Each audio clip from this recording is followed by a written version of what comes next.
Dr. Princell, Doctor of Acupuncture and Oriental Medicine, coming to you via Zoom and also on my Instagram. All right. So the purpose of this video tonight is because I just wanted to, I told some people I would do this. I haven't done it yet, but some people have been asking, hey, you had that conversation at the University of Miami regarding COVID-19. What was the outcome of that? What happened? What occurred? Why is it that so many people, why is it that, a lot of people regarding COVID-19 are not talking about prevention, right? And ultimately, in this video that I'm making for my Instagram viewers, as well as to post onto my my YouTube, I wanted to do an honest review of this panel discussion, because there were some good questions, and there were also some questions that honestly concerned me, or rather I was concerned about things that were not being addressed in this panel discussion. So I wanted to go ahead and just play this video, give my honest review and reaction. Well, I'm not going to give you completely the full honest review and reaction, mostly just because professional courtesy, diplomacy, all of that. And without further ado, the real talks about the COVID-19 vaccine, presented by University of Miami School of Education and Human Development. And I was invited to this conversation by Dr. Taiwan Martin at the University of Miami. I'm going to tag him in his live, this IGTV later on, just because, brother, I told you I was going to do it. All right. And I would like to also qualify myself in saying that in these settings, it's rare for individuals who are more than just advocates to enter these forums and have conversations and also address concerns and matters that honestly seem controversial, sensationalist in nature, and by God, what you're about to see was by far in no means, way, shape, form, or fashion meant to be sensationalist.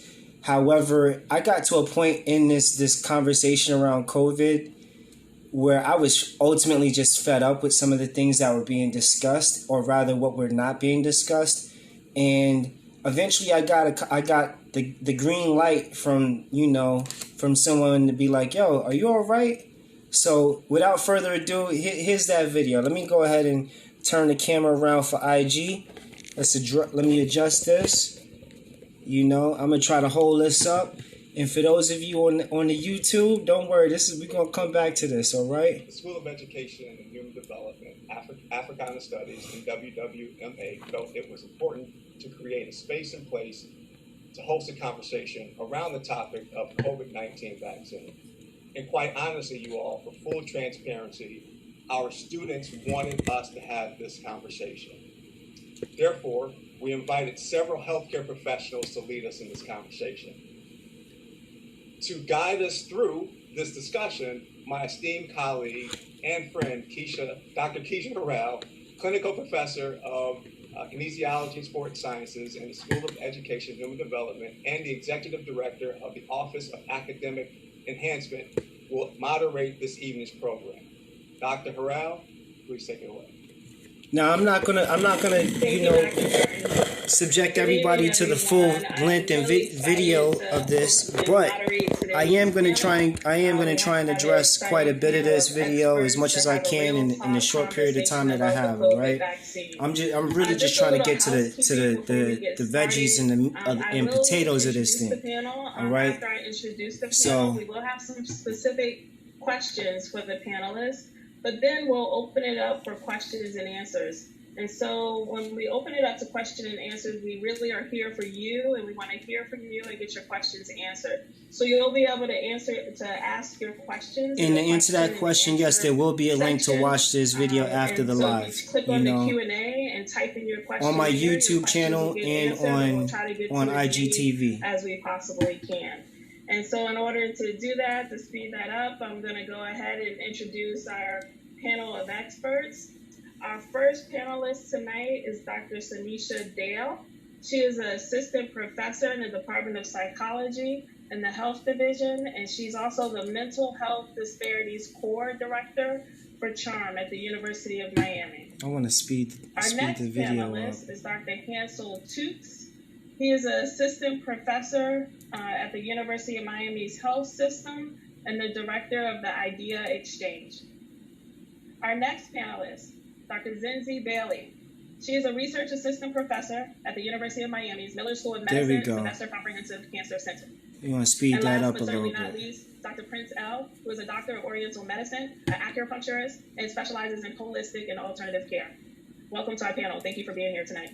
Now, before I let the rest of this video continue, I just want you to recognize that I'm the only holistic physician on the panel. Everybody else is a PhD in clinical psychology or cardiology, all right? And like I say that to qualify what you're about to witness in this video, okay? Like, I can't help but get excited. For those of you who know me, you know why I'm excited because let me just play the video. Let's get into this.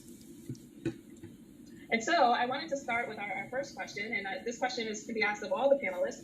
Can you start by briefly telling us why you are connected to the issue of COVID-19 vaccines in communities of color? So whoever wants to start, take it away.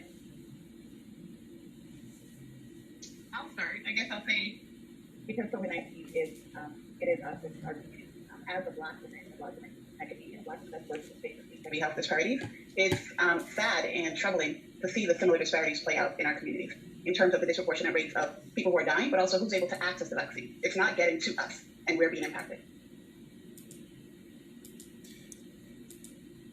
Okay, so we just heard one physician who just said that, you know, the vaccine is not getting to certain communities of quote-unquote color, and that's a concern.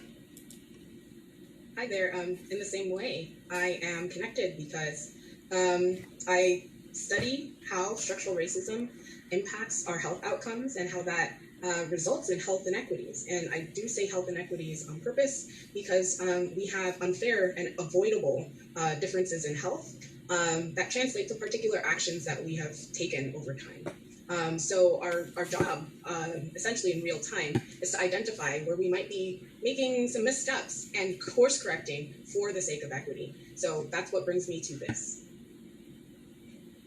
So I was actually one of the first 9 people in Miami to receive the Pfizer COVID vaccine, and it was such an honor, and that came because I went to Jackson.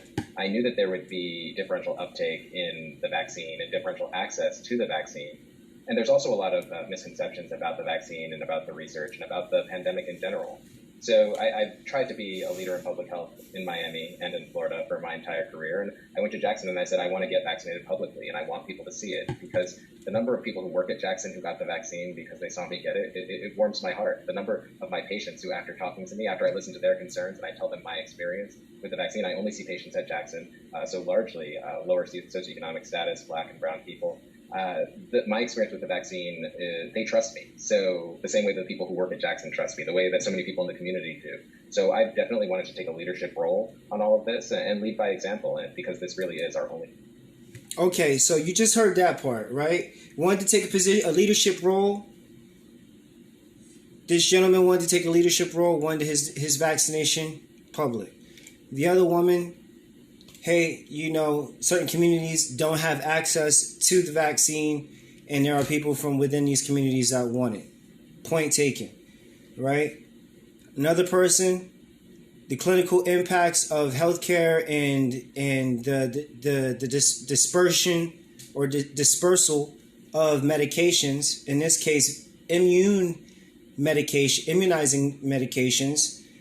All of this one of the things about COVID that many of us have to honestly and firstly recognize is that this disease impacts individuals with pre-existing medical conditions, right? Pre-existing medical conditions. And so without saying anything else, way out of the pandemic.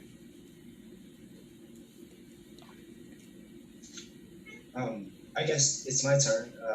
I was invited by Dr. Martin to participate in this conversation, mostly from a holistic interest in providing alternative care to conventional systems of education, especially for the underspoken community of individuals who don't believe in things as synthetic vaccinations, turning to, again, conventional systems of allopathic and pharmaceutical remedies that ultimately are not specific to individual health, but seem to place more of a social band-aid on the matter, versus also considering that preventing pre-existing medical conditions from worsening is not a conversation that has been spoken about. So I'm very excited to be able to provide that perspective today. And so for those of you who are curious, like, okay, Prince, like Dr. Prince L, why are you involved in this conversation? That's why. Because in a whole year's worth of information regarding COVID-19, we have not heard one bit on the management or prevention of pre-existing diseases, all right? Pre-existing medical conditions, all right? The things that subject people or put them at higher risk, all right? What are some of the things that put people at risk of higher risk of mortality after a confirmed diagnosis of COVID-19?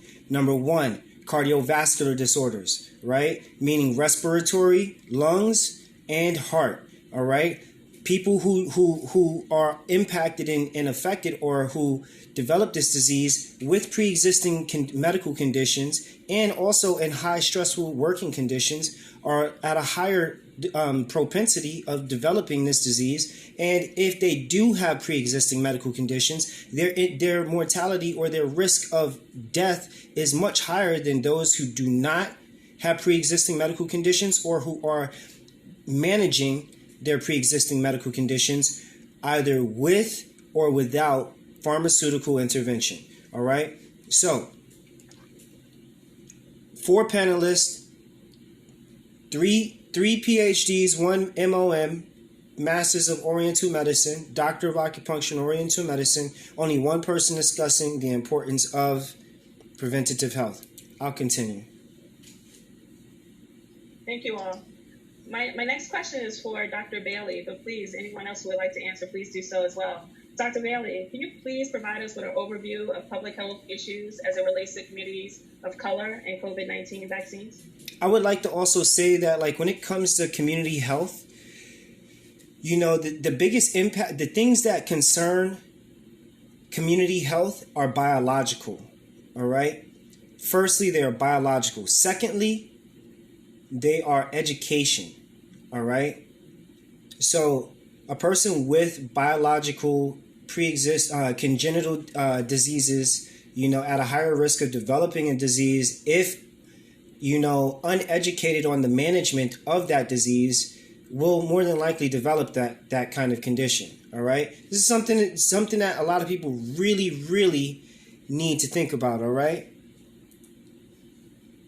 Well, there's a multitude of things that I could say, so I'm going to focus in on what we have been experiencing with COVID-19 thus far. I want to kind of rewind to April 2020, when we're starting to get some of the data in, right? Together with some colleagues, we wrote a blog addressing some of this and calling for more data and more action in terms of racial and ethnic inequities in COVID-19 transmission. So Hold on. Okay, so they were calling for more data regarding transmission, right? Not more data regarding the matter of prevention or how the virus even operates, right? There was still a lot of speculation in April regarding how the virus was communicated or communicable and transmitted, all right? But we're not going to play that song and dance. Continue. Action. And what we said was, while COVID-19 is largely indiscriminate in its transmission, its propagation within a society steeped in structural racism will undoubtedly lead to disproportionate impacts among marginalized racial and ethnic groups. Now, I honestly feel like, what she's saying is not invalid. It has a level of relevance, but regarding health, this is a sensationalistic point. This is just my perspective. It has absolutely no clinical application to be discussed. Like, we're not discussing prevention at this early point in the conversation, but we'll continue. So for me, COVID-19 has laid bare the structural inequities that create very different conditions for where we live, which apply to a range of different health outcomes and behaviors. So here it is that she brings up an excellent point. The different conditions that affect different culture, different communities is very important, right? Perfect example, if you have communities that have less sanitary conditions or less sanitary maintenance of the community, right? Then it's easy to say that there's a likelihood that the community may be transmitting it through physical, through surface contact, right? So there's a little bit of information regarding surface. But instead of focusing on this and the importance of cleaning surfaces that might transmit or transfer this virus from person to person, we're not talking about that.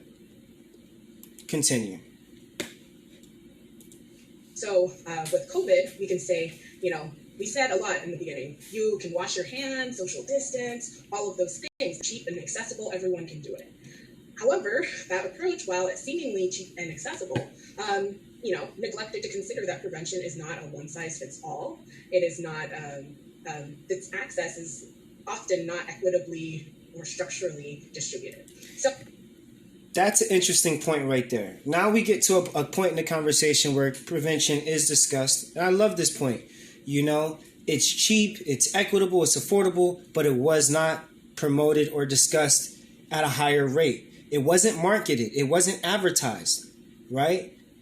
We talked about the superficial things, but we didn't talk about the internal things. And that's my point. The issues of high cholesterol, respiratory disorders, asthma, COPD, hepatitis A, B, or C, renal failure, all right? Cancer. But, let's continue. Because now I gotta say, out of all the people that were on the panel, I enjoyed her the most. Oh, in short, there's inequities that have been baked into the system. And those inequities are heightened by when we're rushing, right? The urgent, the segmented, the uncoordinated responses. So when we do that, usually we know who bears the brunt of that, right? People of color are more likely to be in occupations that are essential, or mandated to work, are more likely to interact with people, the public. Yet that risk was not really translated into access to PPE, access to testing, modified test criteria, that sort of thing. We can have questions about vaccination and all of that. There are a number of questions that I have. So, we have we've gone forward with an alternate way of vaccinating in terms of who gets priority. But I do want to, which may have good and bad ways of proceeding. However, I want to call attention as an epidemiologist that when we choose to open to those who are 65 and older, as opposed to non-healthcare essential workers, it is systematically. You just heard the most important, relevant parts of the virus that needed to be discussed, not at the end of her point, but at the beginning. Disadvantageous to Black and Brown communities. Because of some of the underlying inequities and medical conditions, chronic conditions that we already know about, that are put forth in a range of different mechanisms, we know that Black people, for example, are less likely to live to the age of 65. So why is that? Why is it that quote unquote Black people are more likely to live only to the age of 65. I throw the flag up on that. I throw the flag up on that. And part of the reason why I throw the flag up on that is because I know too many people with too many grandparents in the South that have all lived beyond the age of 70. All right? So I'm just saying, you know, and Peace King, you know, I'm definitely gonna be posting this to YouTube. Definitely, don't worry, you're gonna see it on there.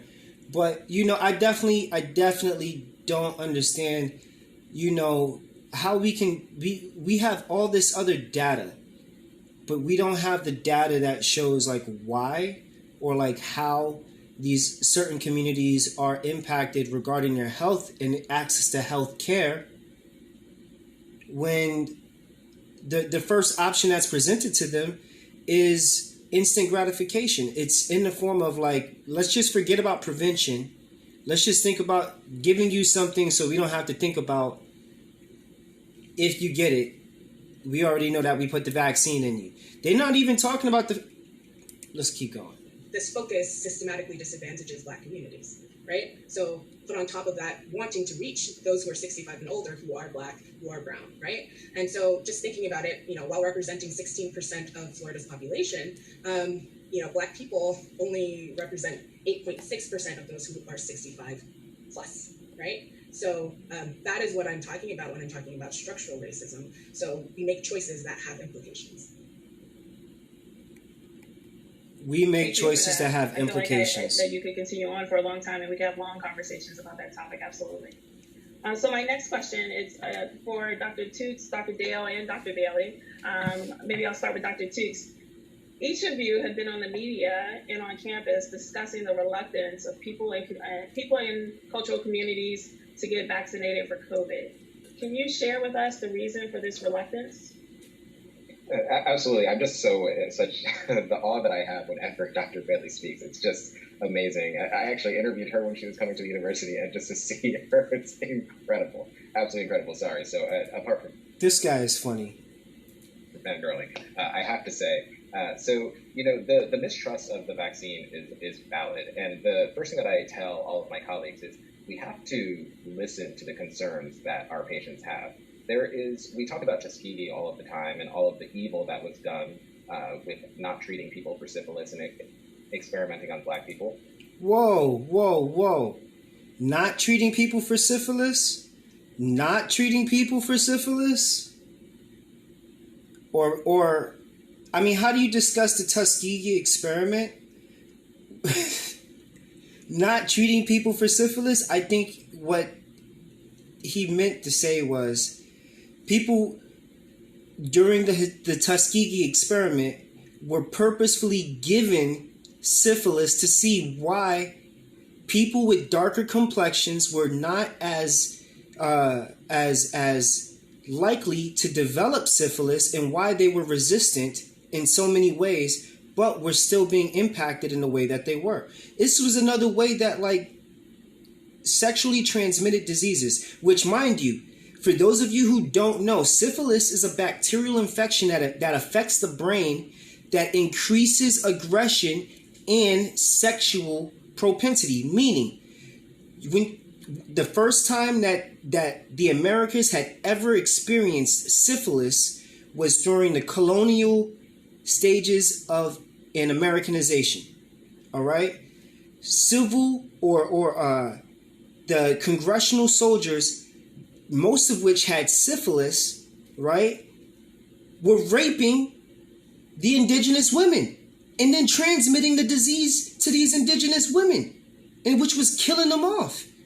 So here it is that 75 to 85 years later, and I know that sounds completely incapable of being able to happen, but you could check the years for yourself. And we're talking about a 75 to 85 year time difference, right? Less than 100 years of a time difference when people go from being raped and killed and infected with syphilis to now, years later, they're being purposefully given. Man, there's so many things wrong with. He needs a history lesson. the injustice in the healthcare system persists to today. That's why we have differential health outcomes when it comes to COVID. We get COVID at higher rates, just like Dr. Bailey was saying. I mean, you go to the grocery store back in April, every single person working there was Black, and they were still there working. And this is what I'm saying. What are the reasons why? What some of the reasons why the disease is easier to catch? Why was COVID so easy to catch? It was being caught by people who were in overworked, stressed out environments. And then on top of that, I can promise you that the majority of the people who died from COVID had pre-existing medical conditions. 95% of them all died from pre-existing medical conditions. Let me take that back. I'll tell you why I'm going to take that back. Because there's a 65% chance and likelihood that people with pre-existing medical conditions were going to die. That's the reason why they wanted a 65% or better success rate with the vaccines, right? Because they needed a success rate that was higher than the mortality rate of people who had pre-existing medical conditions. I'm going to stop talking. There's so much to talk about. Higher rates of COVID, higher rates of COVID death. And the way to ameliorate some of those health disparities is to increase uptake in the vaccine. So the first thing that I always do is I listen to my patients' concerns, because that's the most important. I answer any questions that they have about the vaccine. Many people think that this vaccine... About the vaccine, not about prevention, not about prevention or transmission, but about the vaccine. He's a vaccine enthusiast, this guy. Was rushed. But if you remember SARS back in the early 2000s, that was when the mRNA technology really came onto the scene. And so we've been working with this technology for 20 years. There was SARS, and then there was MERS. So when they got... Interesting. So they've been working with this technology for 20 years. Now, I'm not a conspiracy theorist because I am educated on this subject, right? So here it is that you just heard him say that they've been experimenting with the mRNA vaccines for almost 20 years, if not more, right? You know what another virus it is that has not been, is just now starting to reach vaccination stages? We're talking HIV and HIV and AIDS. But the sequence of the virus, they were able to use and of which both of those both of those diseases, one being, the severe form and presence of the first, right? These sexually transmitted infections and viruses occur supposedly or statistically in a much higher level in quote unquote Black and brown communities. So, but it's not to say that it's not happening in European communities, Just saying. The technology that they already had to make a vaccine. They also compressed all of the phases into one. They started producing the vaccine before the vaccine was even approved. That's how we were able to get here so quickly. So after I validate my patients, I let them...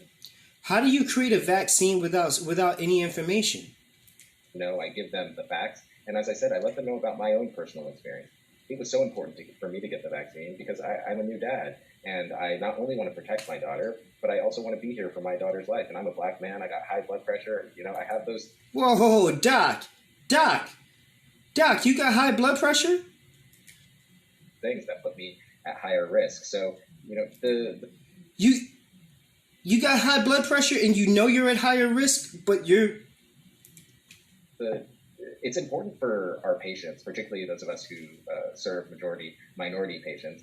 I think they need to hear the message from us. And that's why I've been working with Jackson. That's why I filmed the PSA. Because it's so important who's delivering the message. That's the way that we overcome this distrust. And it's just been an honor.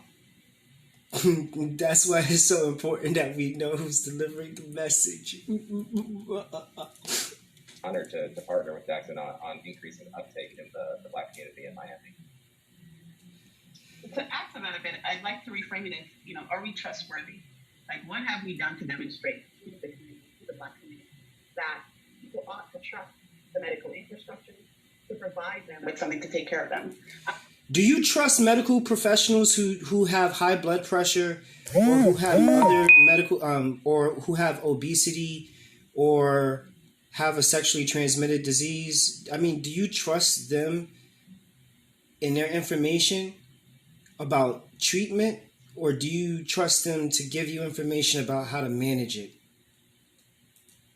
And I think a part of it is historical, like empathy. But there are individuals who may have recently immigrated to the U.S. and they may not know the history of Tuskegee, but their experiences within the context of day to day. What do microaggressions look like? What does mistreatment look like when they show up to get care and they're turned away or no one listens to their real needs, right? Those are the everyday things that are really informing whether or not people view institutions as trustworthy.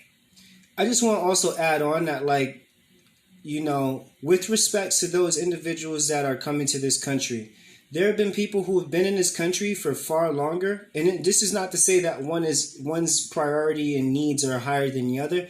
It just shows just that in both communities, they both get ignored. All right. So whether you've been here for a long time or you're just getting here, welcome to America. Okay. Where somebody gets the crappy end of the stick and a lot of people are on the same end of it. All right. Because it's got multiple edges. All right. I'm just saying. The other thing about it is that we have to listen to what people are saying. Because what I find is that a lot of people aren't flat out just saying that I'm never ever going to get this vaccine. A lot of it is not yet. And what does not yet imply? Not yet implies that I want more data for myself to understand what are the side effects for these vaccines, how are people reacting to it. And that's a lot of what people are also pulling for. The other thing about it in terms of the not yet is that people do hear of scenarios that have happened across communities of color repeatedly in terms of experiments, why people might say, I don't want to be the first to, get this shot, but I do want to collect the data and get the information. The other part of it for me is to understand that throughout this whole pandemic, we have engaged, and when I say we, I think about structurally as a nation, how we have engaged in behaviors that have demonstrated to people at the margins that they are in fact not being listened to. When we think about what has happened and who had access to actually stay home and work remotely, I often told people during the time when everything hit in March and April that I am the only one in my immediate family who had the privilege to actually work remotely, and that the only one who has the ability to work remotely. Well, it sounds like someone's got their forms of prevention. I'm just saying. One else walked out and went to an And I haven't really stopped it during her because, I think that, it's just good to just let her run because, she's just giving herself. She's just kind of more or less illustrating my point. You still don't hear anything about, prevention. Right? You still don't hear anything about her saying, we're addressing the concerns of the people who have these concerns about how the vaccine is going to impact their health. We're giving people the data that shows, how the vaccine is interacting with people. Now, even if they were giving people the data, how many people are qualified to actually read medical information? Let's just start with that, right? Because education is such a huge component to prevention and the reduction in transmission. All right. So I just want to point this out. Education matters. All right. And while there may be a population of people who are learned, there's still a small population. There's still a huge population of people who don't have. Who didn't graduate high school, who never went to college, never went to undergraduate school, medical school, never did an internship, right? People who are still essentially reading at 10th grade levels, all right? So even if you give people access to the information, the likelihood of them actually being able to understand the information that's presented to them, it's moot. It's not even an arguable point. You can't discuss this because you're still discussing it with people who don't know. Job, right? And the other part of it is too, how are we responding to everything else that's going on, right? The Black community had to witness so many murders and deaths over the summer. Breonna Taylor, George Floyd. How is the nation exposure to more traumatic and stressful conditions? Why would we? I'm just saying. Individuals with high stress levels, stress hormones, it's manufacturing disease. It manufactures disease. As soon as a person perceives stress, mentally or physically. The brain doesn't know the difference between mental stress and physical stress. So it still reacts in the same way. Still tells the brain still tells the kidneys, tell the adrenal glands, secrete the adrenaline, secrete the cortisol, and start killing some stuff that we don't need right now. All right? Shut off the immune system, shut off the rest and digest system. I'm just saying, prevention matters. Access to education matters. Perpetuating a narrative that is demonstrative and illustrates an ulterior objective. And showing up to take care of Black people in those instances. So if you show me, as a psychologist, we often say when it comes to suicidality or depression or other struggles, we say history is a great teller of what might happen and what you need to be cautious of, right? Come on now, clinical psychologist, history is a foreteller of what the outcome is going to be. She knows this. She knows this. History is a foreteller of things to be. If you don't study your history, you're doomed to repeat it. 1913 all over again. Spanish flu. Come on, what we talking about? History. Prevention. They're not talking prevention. And they got access to the books. Educated people. People with college degrees, with PhDs. I'm just saying. And so if we're not demonstrating to the community that we care across these issues, across our policies, are they anti-racist or not, right? If we're not demonstrating in other ways that we care, how can you show up to me and say that, here's a vaccine, I really care right now, I just need to get it in your arm. Listen to me as a holistic human being, right? There are many different things that are going on in our community. Holistic human being, but we're not going to discuss prevention as a holistic, preventative, applicable form of treatment and intervention. That need to be addressed. And it's the structural issues that got us here that need to be addressed as we are going along with getting the uptake for the vaccine. I myself got, the Moderna vaccine and I got my second shot. And I think the biggest part of it for me has been that I can tell a personal story. I just want to tell you that whenever a person gives you a story, they're selling you. All right? She's an advocate for the vaccine. I'm not saying that she's wrong to be an advocate for it. There are people out there who probably do need the vaccine. People who are not going to manage their pre-existing medical conditions. And there's a lot more of those people than there are people who will manage their pre-existing medical condition to where they either eliminate their pre-existing medical condition or treat it better than it's being treated now, So things to just consider. To family members, to community members. We have a 5-point initiative where we go out to different predominantly Black neighborhoods in Miami, and we're providing HIV testing and COVID testing.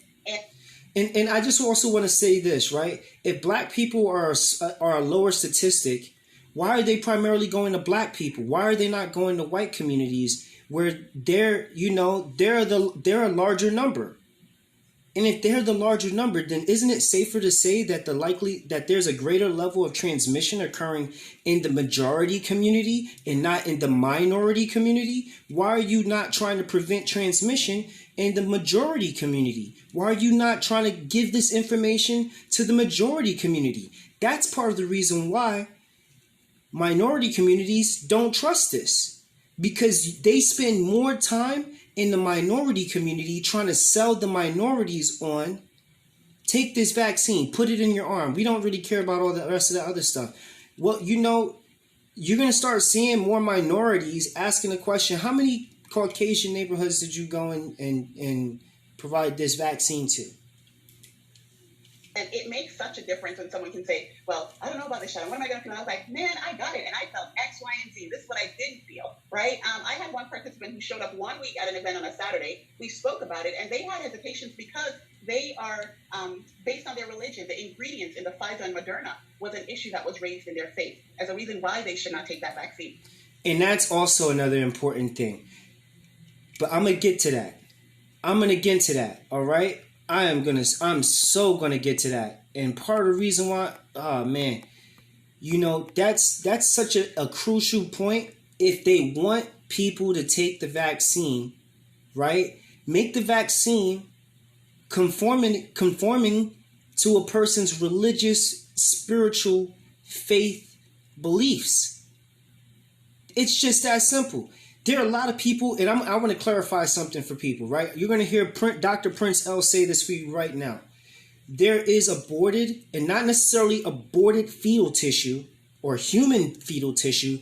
There is aborted swine and bovine tissue in these vaccines.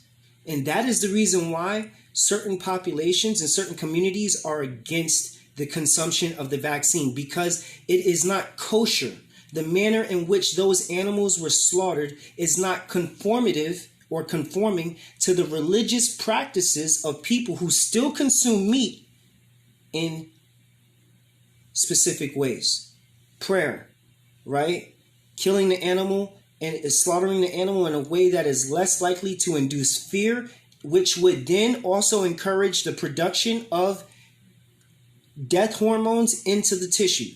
This is the reason why halal and kosher foods are such a crucial thing in those communities. And why those communities, because they're not even discussing that. They're not, see, because religion is one of those areas that cannot be discussed, right? Like, especially when it comes to medicine, it doesn't get raised.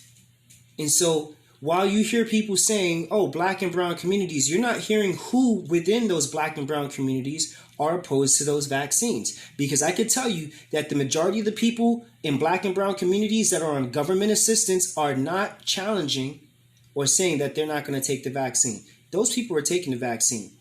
Ain't no question about it. The majority of people on food stamps, women's, infants, and children, the vast majority of them, uneducated, uninformed, are taking the vaccine.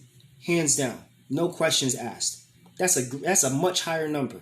But the very small populations amongst black and brown communities who are not taking the vaccine are individuals who come from Jew or Islam, are Judaic or Islamic in nature. They don't consume non-halal, non-kosher foods. And again, aborted bovine and swine fetal tissue. For those of you who never went to biology, who never studied human biology, there's an experiment that we used to do where they would give us a fetal pig to dissect. And let me tell you, the physiology between the human fetus and the swine fetus are exactly identical. There are structural differences, mostly in the cranium. But aside from that, you're looking at the exact same, damn near the same freaking structure. Human beings and pigs are only separated by a few chromosomes. The same way that chimpanzees and human beings are only separated by a few chromosomes. But I don't hear nobody saying that they want monkey DNA or chimpanzee or primate, in their vaccine. I don't hear nobody saying that. You know what I'm saying? But let's keep going. Based on our conversation, and one that was really steeped in listening, like, what are your concerns? Who have you gone to in the past when there have been conflicts between your faith and what you may have been kind of entertaining in terms of doing something for your well-being? And a week later, that same individual passed us by at another location in the same zip code and was like, I got my vaccine, right? Because they had been qualified, but they were struggling with the questions and really wanted someone to engage with them. So I think it's about acknowledging that there are structural issues, acknowledging that we need to go to people and take the resources to people and prioritize the communities that are the most impacted. That's how we really show that we care and that we're being compassionate to communities that are being hurt. And also showing up in a fashion where you meet people where they're at. And who are the faces and the people that are showing up to actually engage with communities? We need to think about this in a way that really demonstrates that we care. People are tired of the face value initiatives. People are tired of the matter-of-fact lip service. Like, people are dying and people want care and need care. Mind you, it's been 20 minutes in and I haven't gone yet. I'm just saying. It's 20 minutes in and I hadn't had an opportunity to speak yet. And by this point, I'm hot. I'm just saying, I'm hot. All right. In the interest of time, I'm going to be very brief and echo. Also, one of the reasons why I like Dr. Bailey, you know, she got some good points. She make her good points at the end. You know, you should start with the good points, though, Dr. Bailey. You know, but pay no attention to me. You know, I'm being a critic right now. You know, I respect you as a colleague. I respect all of these people. I respect all of these men and women. But I'm firing shots. I'm firing shots. I'm not afraid to say that. All right, because like it's good for progression. All right, like this conversation does not get had, and it doesn't get had between the allopathic and naturopathic community. And so this is this may be one of the first conversations into how can both sides of the house work together to serve in the best interest of who matters the most, none other than the patient. We need to listen to people. We can't assume we know what all the concerns are. There are certain things that we do need to be careful about, or perhaps have people talk to their medical providers or their faith leaders about, and be able to negotiate. One thing that I'm going to highlight is that the same underlying conditions or pre-existing conditions, whatever people want to say, that have been emphasized, that are overrepresented in Black communities, those are the same issues that people might have questions about, whether they should be getting a vaccine. And people want to talk. They need to ask questions and be able to have real talk about these vaccines. Excellent point, Dr. Bailey. Again, I like her. I know somebody's gonna be like, yo, you threw some shots at her earlier though. I'm like, yeah, I did, because like if I start a story with the boring parts first, or do you want to hear the rest of it? No. I got to start this off like Hamlet, and somebody's got to start the story off with like there's got to be tragedy or bloodshed or victory, right? And I want to go with the victory first. So let's start with the victory first. Like let's start from the solution side of things before we get into the sensationalizing part of the conversation that honestly, are the least bit of concern. All right? Preventing the loss of life is ultimately every physician's duty and responsibility. All right? Regardless of what complexion or what language a person may speak. If the physician has the capacity to do what a great physician does and can not only just treat a disease but prevent a disease, let that man or woman work. Thank you. Thank you for that. The next question is for Dr. L. Dr. L, could you please describe a holistic approach to this issue and why some may advocate for people to avoid vaccination? Yes, absolutely. I think that considerably vaccinations are considered preventative and may reduce or limit exposure. However, these preventatives, they don't consider pre-existing medical conditions. They don't consider bioindividuality. They don't consider the importance and the relevance of a person's faith in their medical choice, as well as any type of medical product or service that's also in consideration to that. I think that at the very least, if certain physicians are advocates for certain pharmaceutical remedies being used, I think that's my polite way of saying, like, yo, you getting paid to fuck. excuse me. You're getting paid to that those same physicians should also become advocates of those same remedies being inclusive and in consideration to a person's faith choice. And I think that it's also extremely important to acknowledge that it's also been, and it's also very culturally relevant to this discussion, that certain faith-based practices have historically proven to help certain cultures avoid disease and illness. That's a fact. That's a historical fact.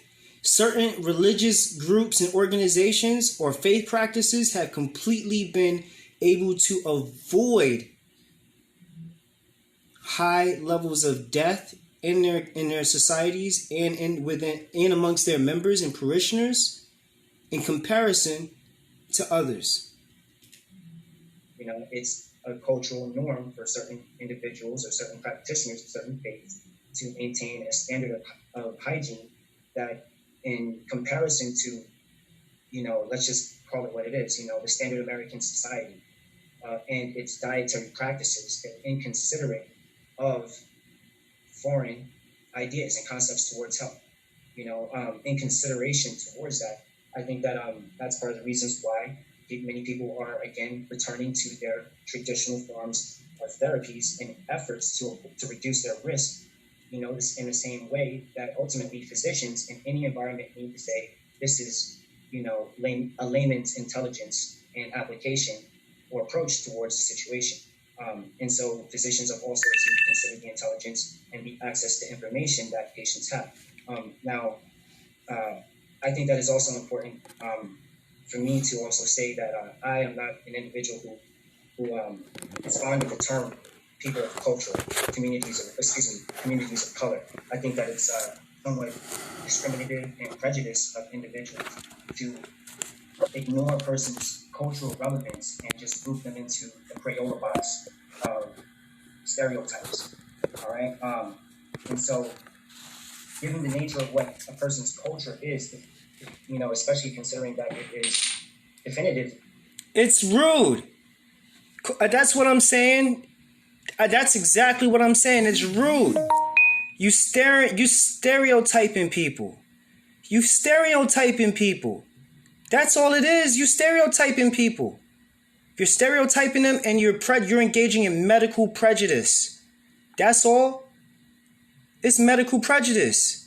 The arts and other manifestations of human intellectual achievement, regarded collectively, as well as their customs, their arts, their social institutions that create the norms and mores that physicians of all sorts need to consider in their therapeutic forms and approaches. So I think that there's a lot more that I would like to say, but for the sake of time and because I feel that there are a lot more questions that should be asked and be answered, let's get to it. So I'm going to go back. Thank you. That's right, because there's a lot to talk about in this conversation. I'm getting ready to talk about it. We getting ready to talk about it. All right, this is where it gets real good. Thank you for that. So I'm gonna we have a couple more minutes before we turn it over for questions and answers. So I'm gonna turn to Dr. Bailey. Dr. Bailey, you recently wrote an article in the New England Journal of Medicine entitled "How Structural Racism Works and the Ways in Which Racist Policies Are the Root Cause of Health Inequalities in the U.S." Can you describe how this framework applies to the COVID vaccine rollout process? Absolutely. Thank you for that. So in this article, I will encourage everyone to take a look. Essentially, I'm describing a system of structural racism. So it's a system that is so pervasive that sometimes we don't classify or categorize what is going on. And I would say that, to make it short, that this article emphasizes that racism is not simply the result of private prejudices. You know why racism thrives in the medical community? I'm going to tell you why racism thrives in the medical community. Because there aren't enough of the so-called black physicians to be in the medical community to provide that type of service, right? That part of structural or institutional racism hardly ever gets discussed. How it's advertised and promoted more to high school students to pursue blue collar, and I'm not saying that there's anything wrong with blue collar work, but physical labor, right? Employees that serve as some form of entertainment, right? And so we consider those things essential, right? But the same people who got to get on these buses and move these trains that are quote unquote essential, you're not doing anything to improve the ergonomic, facilities or modes of transit that they're moving. What are we talking about? Black people are not prompted to go to medical school or to go to law school, right? They're not. On BET years ago, I can remember that there were only two types of commercials I would ever see: fast food in the military. Those are the only two things that you would see. So, again, part of the issue with institutional racism is a lack of presence by individuals from certain communities to be present in those institutions, right? This is the reason why. Oh my goodness! There's too much excitement going on over here. But this is part of the reason why affirmative action as a system was created. All right, that's part of the reason why affirmative action was created, was to grant the opportunity for certain communities to enter professional workforce and not be disadvantaged, right? But not many people went into it. I'm just saying. Held by individuals. It is produced and reproduced in laws, policies, practices, sanctioned, and even implemented on various levels of government. And and part of that access to education, if there's an influence of racism, talk about how students were prevented and prohibited from being able to go to certain educational facilities. Also discuss how certain educational institutions were prevented from being created in certain communities. Talk about those relevant facts versus,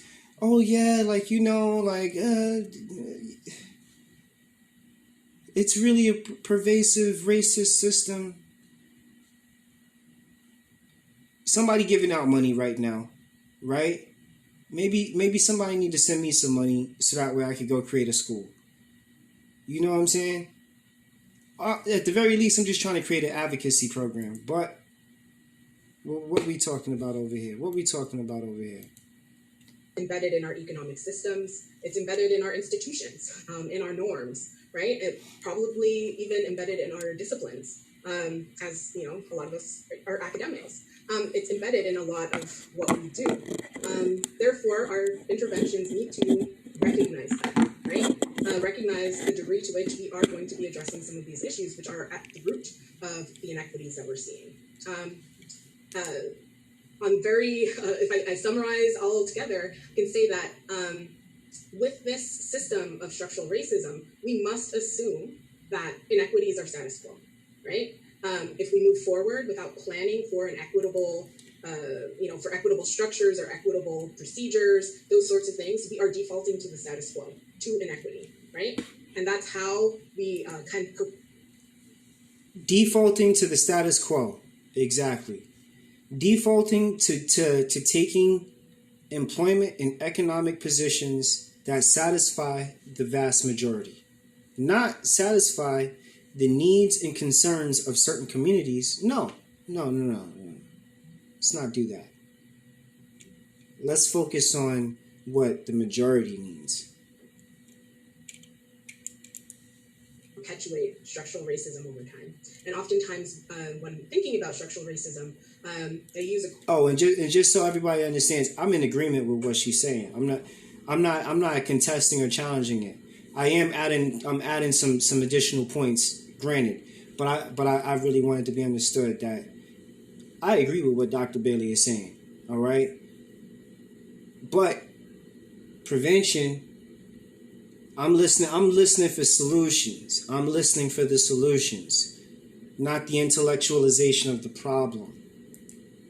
Quote around those moving walkways in the airport. If you are actively racist, you are like running down that moving walkway.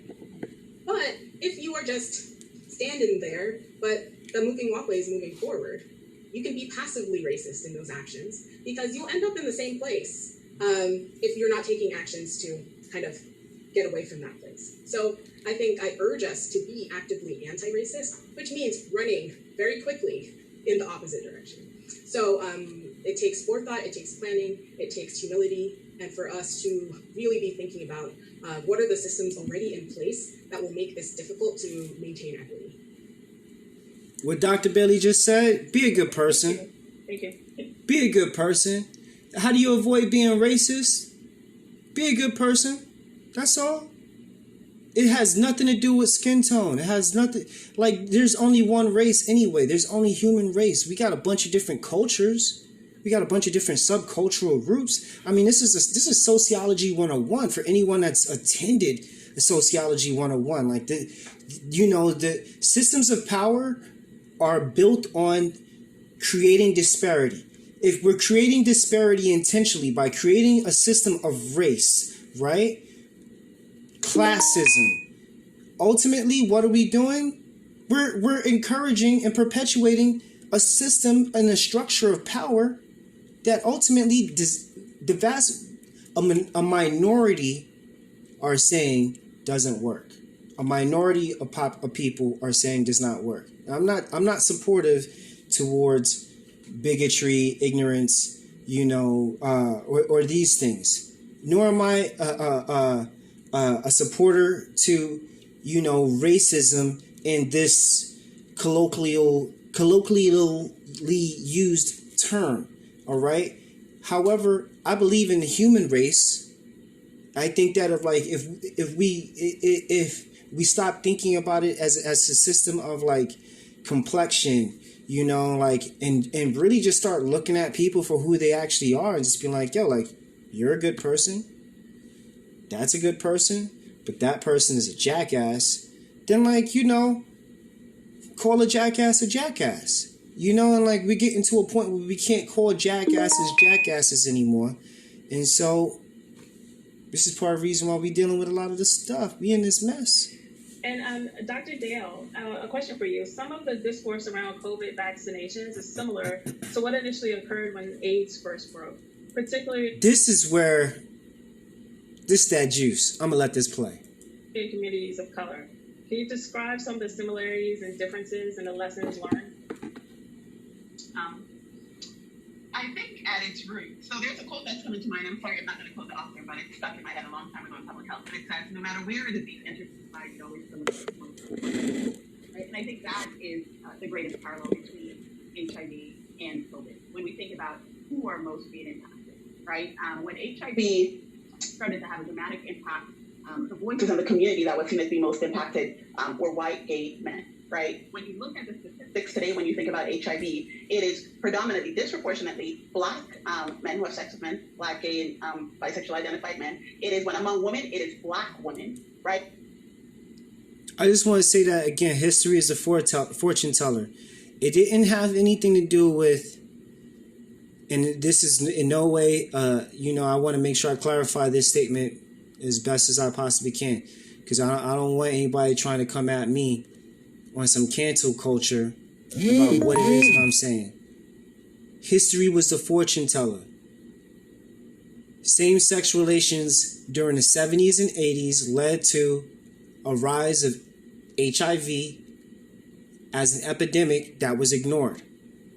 Nobody thought it was real. Oh yeah, that's not a real thing. That's not a real thing. Okay.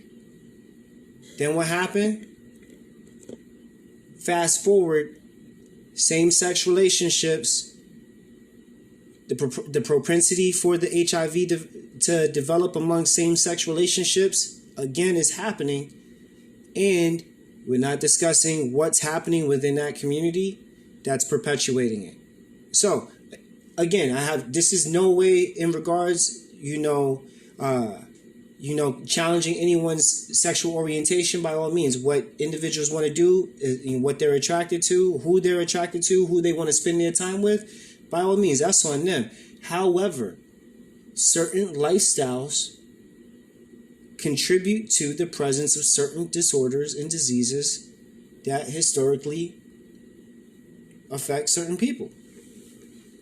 You can either study history and avoid it, or ignore history and be doomed to repeat it. And it is not a matter of, I think one of the parallels of COVID and HIV is that people tend to run. And I also want to say this. COVID is steadily, and I've said this before, and I will say it again, COVID is steadily becoming the new HIV/AIDS epidemic. In fact, both diseases, when they weaken the immune system so much, leave the individual susceptible to death by an opportunistic infection.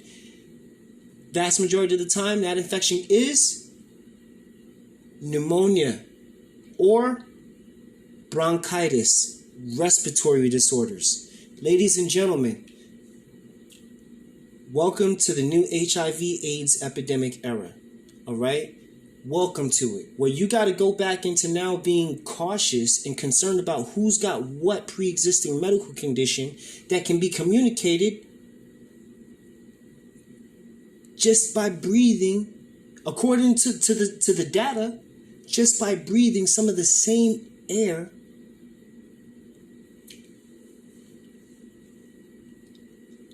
autoimmune disorders. Somebody tell me, yo, viruses are alive. Bacteria are alive.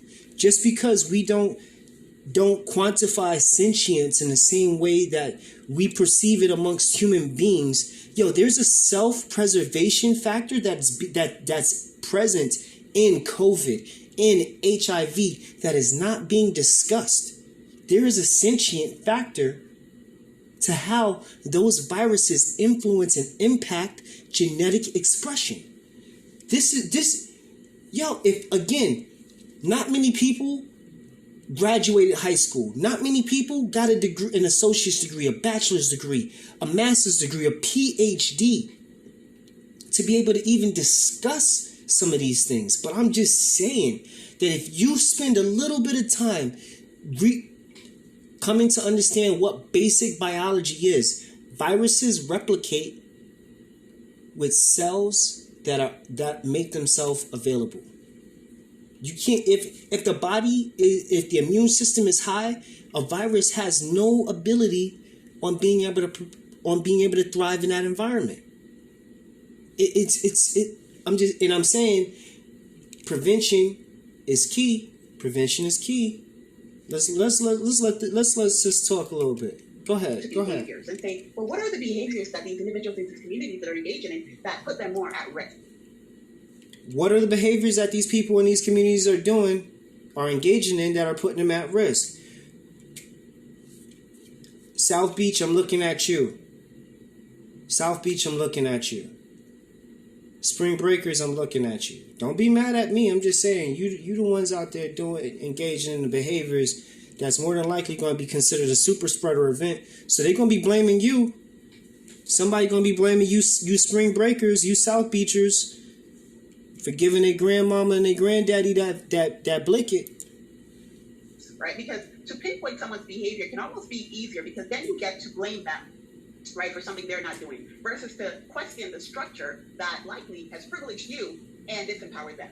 Right, and the similar thing happened in HIV that we're seeing COVID. So within HIV, when people ask that question, and they're often asking around like sexual behavior. So are these individuals engaging in more sexual risk than others? And the data shows us no. If you are to compare Black MSM to white MSM, Black MSM are not engaging in more sexual risk behavior. In fact, some data demonstrate that they are more likely to engage in protective measures. And we're seeing a similar thing play out when we think about even mask wearing in communities. Right, there is a center, I think it's in California, who reported some data within the past 2 weeks that indicated that Black individuals were actually more likely to wear masks consistently when compared to white individuals. Whoa! You got this information, and you want to sit here and try to talk about? You need to raise awareness in the Black and brown community? Sis. Right, and Black individuals were followed by Latinx, and then other people of color, and white individuals were the last. So again, what? Yo, again, why would you start in the minority community when the majority community are the ones that are spreading it? Numerically, statistically, just doing men lie, women lie, numbers don't. Quote your boy. I didn't say that, but quote, you know who I'm talking about who said it, man. Whoever said it first, they said it first. No, you're Warren Buffett, all right? You know what I'm saying? Idea of behavior. I think the other thing that's similar and parallel is when we think about stigma, right? And how people are scared of something and then what they do in the context of being scared, othering people. So we saw stigma is still at play when we think about HIV. we see that still in the context of COVID now. I've had individuals, I remember an individual said to me, but you know me, Dr. Dale, I'm good. Why are you wearing your mask? Are you scared of me? And I had to, kind of break it down and say that I'm wearing my mask to protect you and to protect me. And I know that you want to somehow indicate that we are close and we're kin, and therefore, this is not something that we have to deal with, but we're close and we're kin, and we have to wear the mask to protect each other. So I think similarly, there's a lot of fear. There's also misinformation. Earlier on, science struggled to discover how HIV was being transmitted. What are the kind of the active medications that are going to help to make it into the chronic condition that it is today? I think similarly, there may have been moments where people were fed a lot of misinformation. You had AIDS denialists who literally went on campaigns and took that campaign to South Africa to deny the existence of HIV and AIDS. And so I think that again, certain communities spread the misinformation more than other communities. People who have access to resources influence people who don't have access to resources. So you had a whole movement of people go to a region in the world to go spread their perversion and ignore science, right? Y'all better come get these people. We're also seeing parallels in misinformation when it comes to COVID. And we've seen it at the national level where individuals who are given power were actually misusing that power and selling misinformation. You heard it.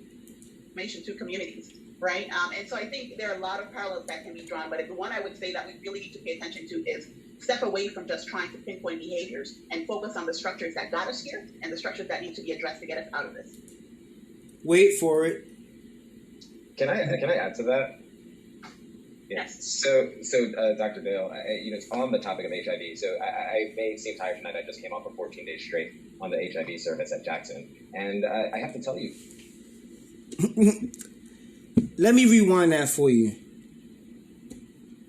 Yes. So, Dr. Dale, on the topic of HIV, so I may seem tired tonight. I just came off of 14 days straight on the I may seem tired. I just came off of a 14-day straight HIV service at Jackson. And HIV service at Jackson. You at high risk, bro. Come on now. Y'all heard him say it earlier. He high risk. He's got high blood pressure. And he took the vaccine. And he's working on a floor in the HIV wing. And I have to tell you that there were 14 Black people on my team that were all dying of AIDS in the year.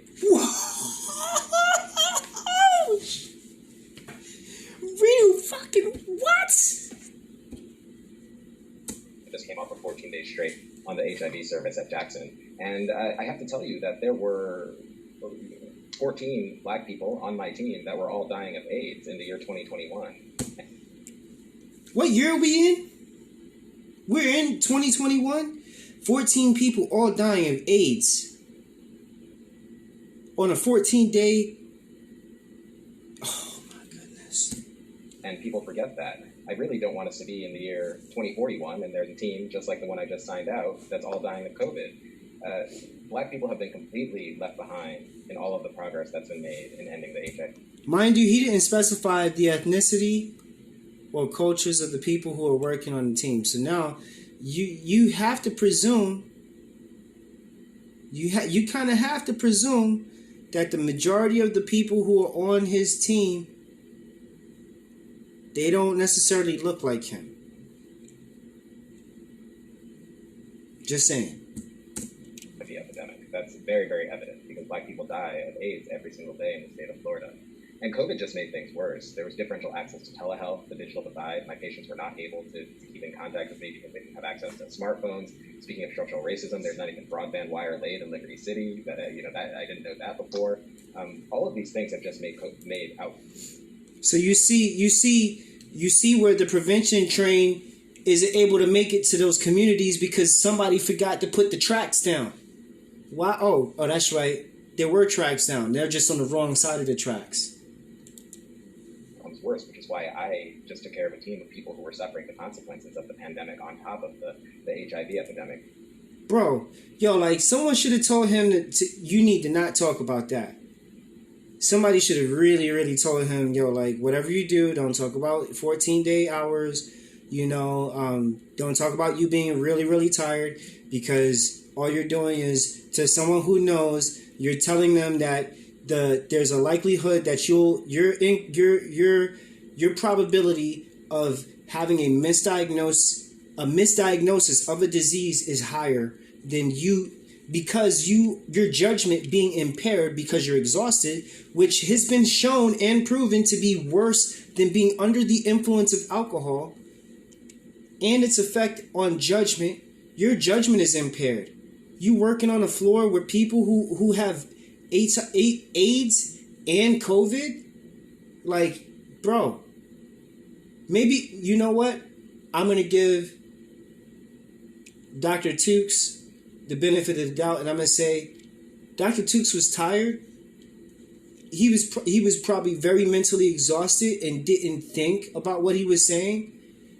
However, Dr. Tukes was working a 14-day period on a COVID floor with a 14-man team. If I heard this correctly, with a 14-man team, 14-person team, 14-person team, and they all had AIDS. But you taking a vaccine and you got high blood pressure and you're concerned about the well-being of your daughter,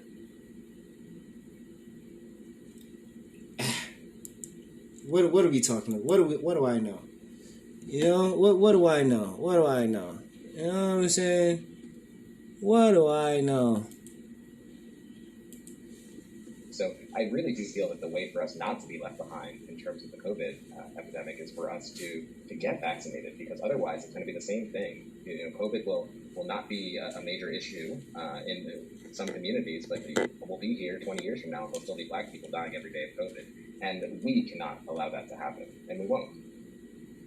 Wait for it. Thank you. This has been fantastic. I want to take time to give our audience Wait for it. Opportunity to ask questions. So now, Mind you, I just want to point out real quick. It's been 35 minutes.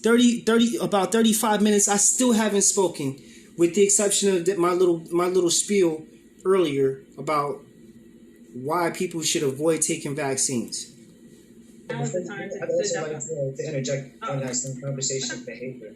Like, you guys just like kind of touched on a subject that I feel like definitely needs to be spoken about from a clinical perspective, as well as a holistic clinician's perspective. And that, there are a couple of things that I feel may not necessarily be historically addressed properly. And one of them being that historically, prior to certain systems being desegregated, right, there were systems of healthcare that already existed where the, communities of color, as it's being identified within this discussion, were far less at risk of... I can't even say that. I can't even say communities of color. I can't even say. That's so hard to say.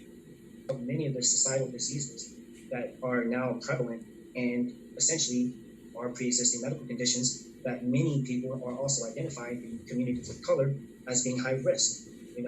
I think there also needs to be a recognition of the enabling healthcare provider that does not also establish and assess certain destructive lifestyle choices that also are conducive to the deterioration and degeneration of an individual's health. These things are not spoken about on a regular basis. They are also promoted highly within the entertainment complex. And so, like, if we're really going to be addressing like healthcare from a holistic perspective, like all of these things need to, like, as far as behavior, really needs to be assessed from not only a historical perspective but also an entertainment perspective. Because again, like, what is not being discussed, even like within much of the conversation so far, I really have to say that I'm rather disappointed that that there's not a discussion that's also encouraging the reduction of high blood pressure, the management of diabetes, of obesity, of hypertension, of autoimmune disorders, of like access to healthy food sources, as well as education. If there's anything that is relevant regarding color, more specifically culture, it is the access and the likelihood of individuals as well that become patients or may become patients to also be influenced by it, and without that also being included into this conversation, like I think that like we're doing any guest or any viewer a huge disservice by not speaking on that. I think that natural alternatives are also not being discussed in comparison to the importance or the use of mass vaccinations. Again, it's a mass mandate. It's not specific to individuals, and therefore it's just completely ignoring whether we're going to assess communities that are affected by this the most. Like, it's not including the communities that would culturally turn to holistic healthcare as a form of self-triage systems of healthcare management. We're ignoring the intellect of many of our patients, especially when we regard them as colors and not respective to their cultural norms and their traditional practices. And if we could include that into the system, I think we would see a much bigger difference in a reduction in the presence of COVID-19 as well as HIV virus, and the further degeneration of that virus into AIDS. Because if there's still a population of people that are still increasing in number that are developing acquired immune deficiency syndrome, it's because the practitioners are not making adjustments in their patients' lifestyles, and therefore they themselves are enabling patients to continue to be patients and not to recover. And thank you for that. And that's just me shooting shots at your boy Dr. Tukes for working how you working on the floor with COVID patients, with people with HIV who are, I'm just saying. Thank you. I think you real quick. Some really good points. We have some questions on the audience. It got hot. Make it brief. It got hot. I'll make it really brief. Dr. L, I don't actually think that it's necessarily a differential opinion or sides of any sort that we're speaking of. I think one thing you're bringing up is the need for humility and cultural humility and understanding people's background and beliefs and what their individual questions, concerns, and ways of approaching medicine and care is going to be, right? And I think it is something that is actually not incongruent with a conversation around a vaccine, right? I'll insert something real quick. So I come from a Jamaican family. So growing up as a kid, ginger, right? Get your lemongrass. I used to be sent to pick all these bushes, right? To drink. And so I have an appreciation for holistic medicine, and so do the vast majority of people from my background. But it doesn't prevent conversations around the fact that ever since I was a child, I've been vaccinated with polio. I've been vaccinated MMR. Like, there's so many vaccines that have allowed me to live, right, past dengue fever and other things during childhood that... The diseases that she mentions are also diseases that are preventable by improving the environmental conditions of communities that are surrounded or impacted negatively by natural factors, namely mosquitoes, right? So in communities where there's a lot of dirt and less concrete, or where the water sewage systems are flooded and not maintained properly, those communities suffer because the city ultimately neglects the fact that those people still need and deserve access to city provided sanitation. I'm just saying. And furthermore, any Jamaican, Haitian, or person of the Caribbean who wasn't turning to their ginger and such first before they went into doing the whole vaccine thing second, I'm just saying. It's still something that has helped us. And I apologize not to interject or to interrupt your point. However, those same vaccinations have also scientifically and historically been proven to not necessarily be as effective in a society that has essentially improved its hygienic practices. The diseases, polio, MMR, are all diseases that are related to poor living conditions. When those conditions are improved, even dengue fever, when those conditions are improved, environmentally, the people who surround or inhabit those environments also improve. It's a matter of improving lifestyle or improving living conditions. And so, again, one of the things that needs to be included in this is extremely important is environmental concern and people's health. And because polio. I hate. You heard somebody agree with me. Somebody was agreeing. It was like, yes, I agree. Just saying. To interrupt. I'm sorry, I hate to interrupt, but I want to make sure. I think it's really safe to say that we need to have more of these conversations. They want to interrupt in having a conversation where like I was barely involved and included. And I'm looking forward to more of them because, Dr. L, one of the reasons I apologize for interrupting, but we have a question for you coming up as well. So I want to make sure we get to that because it's specifically for you. The first question, however, though, is a biggie. It's a big one. So it looks like it has Dr. Tukes written all over it, but I'll read this one. There are different vaccines for COVID. mRNA, Moderna and Pfizer, dead virus, Sinovac, genetically modified virus, AstraZeneca, cold virus to deliver generic material from coronavirus, Johnson & Johnson. Why? Why so many? Are these different methods equivalent? Are there genetic considerations with regard to treatment? Well, I have to say, the person who wrote that question knows way more about vaccines than they're admitting, based on the fact that they could say the mechanisms of all the different vaccines.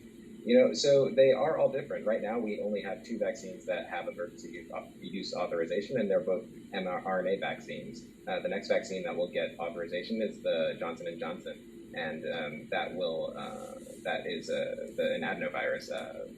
For those that don't know, in 1983, Johnson & Johnson was sued for their pharmaceutical technology, Tylenol, which was a chief component in the vast majority of liver diseases and liver cancers. So, just putting that out there. I'm not saying that the vaccine won't work. I just want you to understand who it is that you're getting in bed with. All right? I'm just saying who it is you're getting in bed with. Vaccine. And so, it's they're all different because we had to... Especially when we talk about HIV and AIDS, right? Be careful who you're getting in bed with. We had to make vaccines for using the technology. Especially maybe around Dr. Tukes, because let me not do that. Technologies that had delivered vaccines in the past, like MMR and tetanus and all of those. But then we also had to try different technologies because this was a worldwide event that was happening. So the vaccines have different effectiveness, but the thing that's most important that you have to look at from all the vaccines and all their different mechanisms, like if we just step back and look at the larger picture, even though Pfizer and Moderna have 95% effectiveness against moderate disease, these other moderate disease vaccines, all of the vaccines are 100% effective against death, and that's the most important. 100% effective against death. Well, Dr. Tukes, you may want to revisit those statistics. Important, right? That's the most important outcome, the ultimate outcome. So even though they utilize all sorts of different technologies, they all ultimately will help prevent mortality, and that's what's most important. So what I would like to say to that question is when the vaccine becomes available to you, whatever vaccine it is, please take it. We have to prevent this virus from being able to... Take the vaccine. Take the vaccine. We have to prevent it, but you want to take the vaccine. Ladies and gentlemen, for those of you that don't know, even if you take the vaccine, it does not mean that you will not contract the virus. You can get the vaccine and still contract the virus. You can, and the information, the data is out there that supports that says it. Just because you get the vaccine does not mean that you're now impervious to contracting the virus, or that you're not going to die from it. Hop from person to person, and 66% effectiveness, which is the Johnson & Johnson vaccine. That is 66%. Incredible effectiveness. The 95% that we have with the mRNA vaccine is before the vaccine was even put out, right? Before the vaccine was even put out, ladies and gentlemen, there was a 65% chance of people recovering. There was a 65% chance of people recovering from this virus without vaccines. Just saying, 65% chance, right? Pharmaceutical agency said, nah, we need 66%. Because 65 means we're doing nothing better than what nature's doing. Nature's being selective. It's choosing 65% of the population to survive naturally. For those of you who believe in natural selection. Just saying. For those of you who believe in such a thing. Right? It's not necessarily survival of the fittest. It's survival of the most adaptable. Absolutely unprecedented. There's nothing that's that effective other than like the measles vaccine. So we have all of these different technologies. What I can say is that none of them are live coronavirus. What they do is they give your body a recipe to make a portion of the virus so that your immune system can form a response. How do you give someone a portion of a virus? Remember the primary, at the time there were only 2 vaccines that were authorized for use, both of which were messenger RNA, right? Messenger RNA. All right? Ribonucleic acid. Messenger ribonucleic acid. Because I know somebody's like, well, what does RNA mean? Messenger ribonucleic acid. Okay? This is how proteins in amino acids and proteins are synthesized. And amino acids and proteins are the building blocks of all cells. All right. So though they're not necessarily giving you the virus, they're giving your body messenger ribonucleic acid to create some amino acid and protein within a cellular structure. And to do what? To give you the recipe to. Okay. Yeah, Dr. Tukes. And after receiving the second vaccine, I can tell you that you can feel your immune system form the response. But with that comes the comfort that you are now immune to the coronavirus. So whenever the vaccine becomes available to you, I would take whatever vaccine is coming. Polio, ladies and gentlemen, is one of those viruses or one of those diseases that people said could be prevented and treated by vaccines, right? But several years after the polio virus vaccine was created, there was something called PPV that came out after, right? Which was the post-polio virus. This is just like shingles expressions in adults, right? Which is essentially shingles being the herpes zoster virus.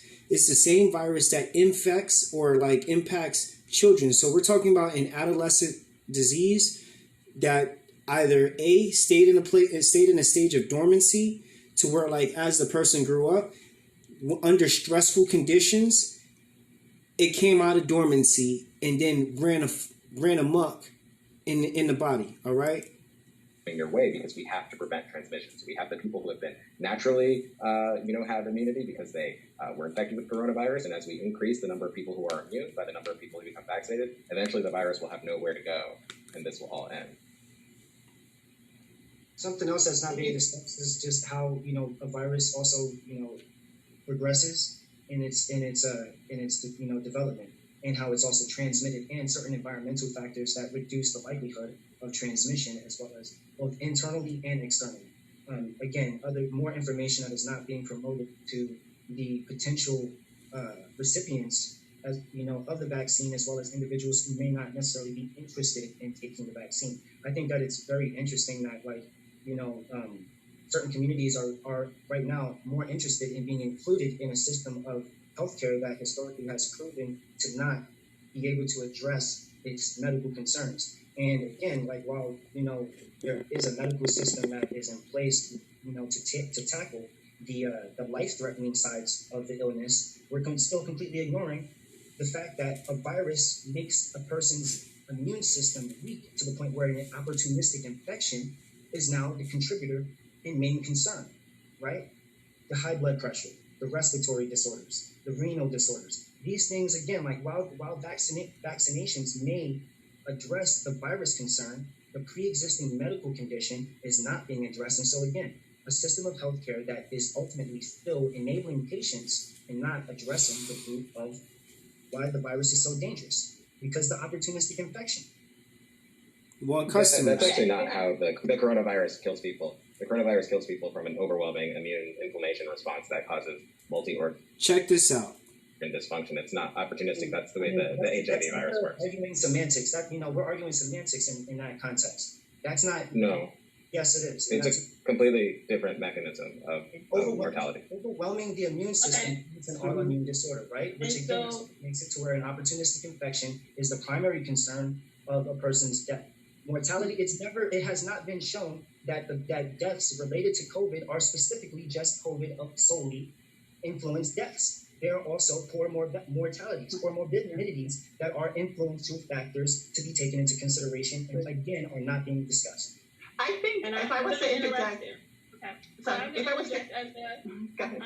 we have 5 more minutes, and I want to give everyone an opportunity to get their last. So 5 more minutes, and wait, Dr. L, there's going to be a question that comes to you, but you didn't get a chance to give me a question, right? Come on now.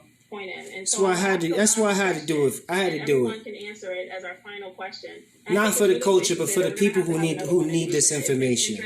And I think because we have so many areas and so many questions that we didn't get to. So the final question: what is the most important thing you think that you feel our community needs to know about COVID, the COVID vaccination, or virus pandemics in general, now or in the future? What do you think is the most important thing you feel our community needs to know?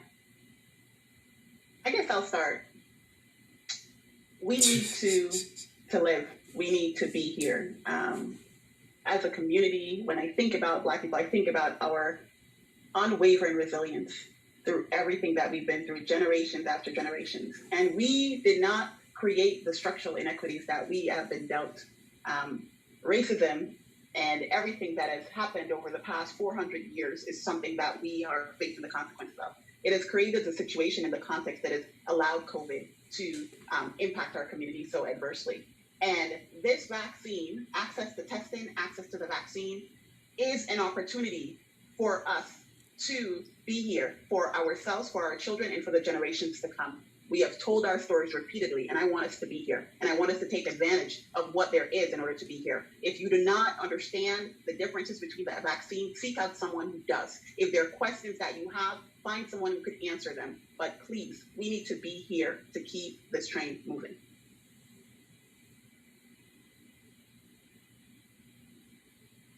I think I started by saying that when the vaccine becomes available to you, please get it so that we can halt the chain of transmission. But I will say, until that time, even after you get the vaccine, continue to wear your mask because that has been shown to be effective in preventing transmission. And, if we all just wear the masks and if we all get the vaccine when it becomes available to us, we will get through this on the other side. And all of this work that we're doing, I just have to share, with my colleagues, the elders are looking at us. I received a call from the legendary Miss Thelma Gibson this weekend, who is a pioneer. Yeah, let's just name drop. Black nurse in our community. And she's just so proud of all of the efforts that we're doing to make sure that the Black community is educated about the vaccine, has their questions answered, and then has access to the vaccine. So when you can get the shot, get the shot. Mrs. Thelma Gibson is speaking through me. Get the shot, but continue to wear the mask so that we can all get through this. I'm going to have to check Miss Thelma Gibson because she got a family name that's akin to me. So I'm going to have to check Miss Gibson. I will say you're going to have that conversation. Like Dr. Dale said, we need to be here. Right? We have the resilience as a community. There are going to be some of us where we can get the vaccine and we have access to the vaccine. Get the vaccine if you can, right? If you can't get the vaccine, if you have a medical condition where you cannot get that vaccine or you have to navigate other elements, make sure that you are, practicing all the preventive behaviors that you can, that you might have control over. Make sure that you potentially have been able to organize to get the appropriate protections at your workplace, in your home, be able to figure out some of the elements around you. And I would say that holistically, on a community level, we have to be thinking of every step along the way. We're not going to be all in the same place at the same time. So we need to be thinking about vaccines and access, distribution, and inequity. We need to be thinking about care, the inequities, equity, right? We need to be thinking about prevention, right? The equity concerns around that. And we need to be thinking about how do we live our best lives, because this is not the only pandemic that we're probably going to face. No, it's not. People, right? No, it's so not. What are the things that can bring us into the next generation? She's the only one that I liked on the panel. It's the only one. As a concern of importance is on the prevention of transmission and my emphasis remains on the prevention from a holistic management of diseases, essentially the result of lifestyle-based adjustments, with an increase to access to information, which must be promoted more within communities of culture that are specific to the biology of the individuals and the individuals that must be informed or educated in the prevention or management. Patients must be made responsible ultimately in a way that they understand, increase education, and make it inclusive to concepts of culture within medicine that are not ultimately band-aids.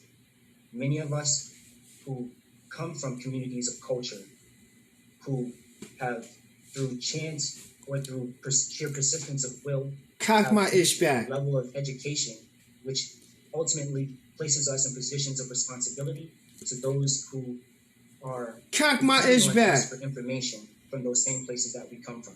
And for those individuals that come from the communities that I come from, it's important that those individuals recognize that they must do everything holistically within their capability to prevent themselves from acquiring the disease, the virus, and the likelihood of its transmission. All right? Whether we believe in a vaccine or not, if it's a life-threatening scenario, if it's going to do the job, I'm in full support of a vaccination.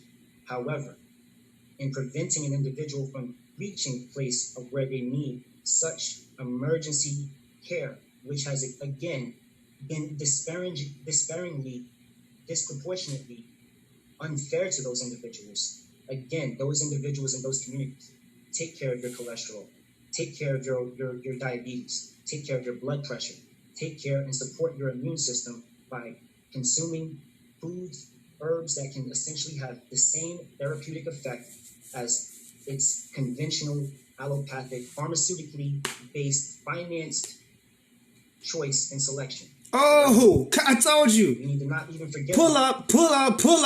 Cock my ish back. Allopathic, pharmaceutically based, financed choice and selection. All right? We need to not even forget about this. That's right. I just said that. I said it. Cock my ish back. The fact that there's economics that are also influencing the promotion of those vaccinations, which again are harmful to many people. They will have many more side effects that will come from the use of those vaccinations, and I get it. The physicians that are willing to deal with the side effects and the symptoms, I give you the credit that you need and that you deserve for being able to deal with the problem that you ultimately are creating by enabling patients to continue destructive lifestyles. I'm sorry, can I there's information. I said it. We have to be careful. One, I will say this. There's one thing we agree on, that there's structural inequities. And if we think structure, we're going back to the fact that it doesn't just come down to your individual behavior. There are issues that are impacting people's health. Are you able, is there enough trees around where the air that you're actually breathing I'm telling you, as someone else that is 10 zip codes over, right? Are you able to live in a single family unit so that in the context of COVID, you can actually social distance, right? Or do you have multiple families living in the same unit that's going to therefore impact each other, especially if a portion of those are actually essential workers? The other thing here we have to be really careful of is this. The side effects around the vaccine, and I can speak for myself, right? The side effects I got from Moderna, even my second shot, was mimicking my response to the flu vaccine. I've been getting the flu vaccine for over a decade. Right? And my Moderna second shot did not give me adverse side effects. Some people I know who've also gotten the Moderna, some of them have had some fevers, For those of you who don't know, the majority of the vaccines that have been provided, some of them aren't even the vaccine. The vast majority, you got a 50-50 chance of getting a placebo. All right? So, yeah.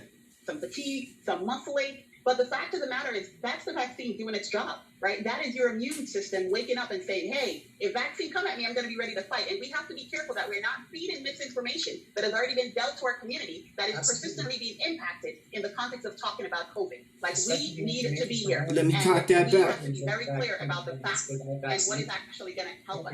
I love me some ginger. I love holistic medicine, but there is a pandemic that is killing our community, and we have to be able to talk about it.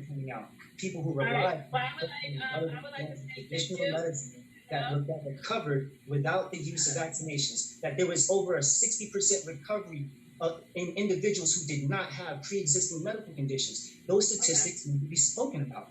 You know, the fact that management of pre-existing. I'm sorry, I have to interrupt. Out of respect for our panelists and for our audience, we're well over our time, but I definitely want to assure you that for all the questions that are in the question and answers, I will save them. We will cock my ish back, baby. Hopefully, we could convince the School of Education, Africana Studies, and WWMA to have another session, and I hope the panelists will come back and join us.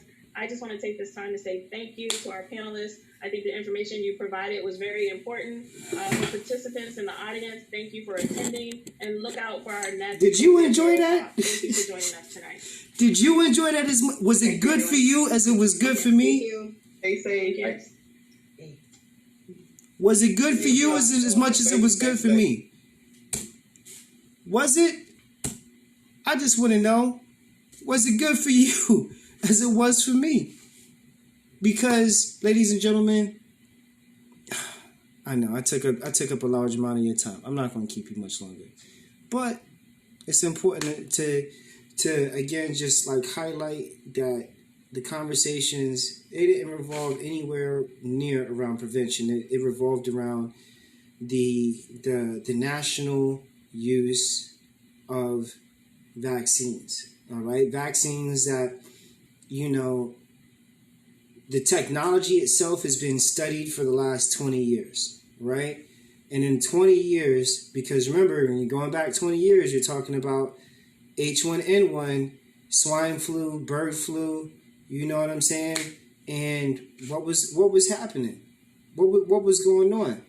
You know, like we're seeing a repetition, a cycle of historical events. And again, history is the fortune teller, ladies and gentlemen. So we can't say nothing about how prevention doesn't matter and how access to information doesn't matter, because we've had the information for years, for decades, essentially. It's 2021. The Spanish flu occurred in 1913. We're talking about 100-year difference, ladies and gentlemen. 100-year difference, right?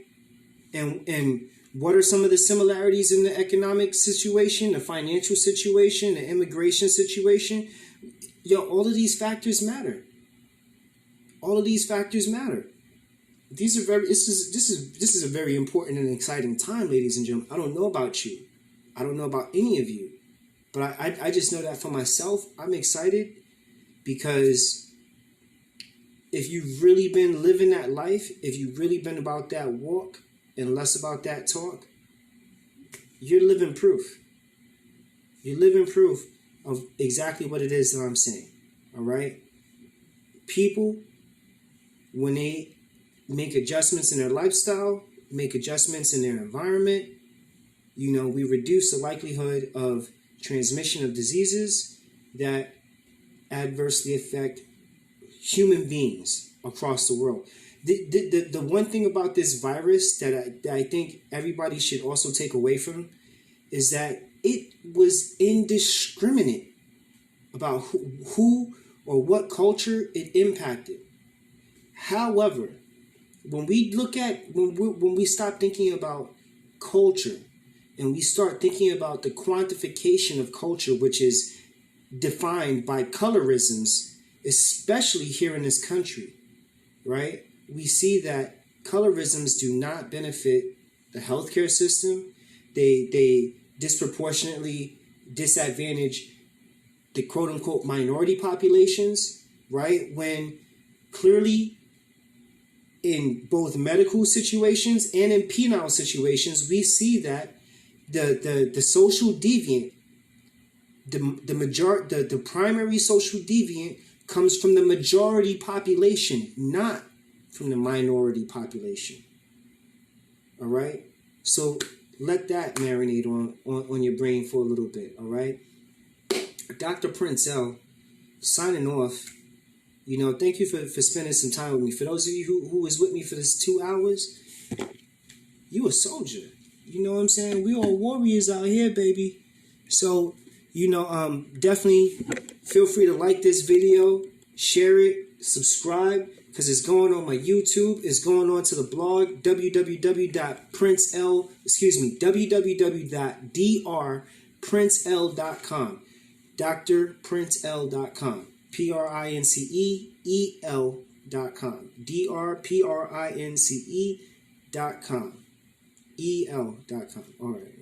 I'm tired. It's time for me to go. I don't want to end up like, your boy on the call who doing 14-hour days for 14 days with a team of people who are dying from AIDS and the COVID floor. I mean, like some of the things that we heard in this video, go back, pond the replay, please. And again, be sure to share this with somebody, all right? I appreciate your time. I appreciate your energy.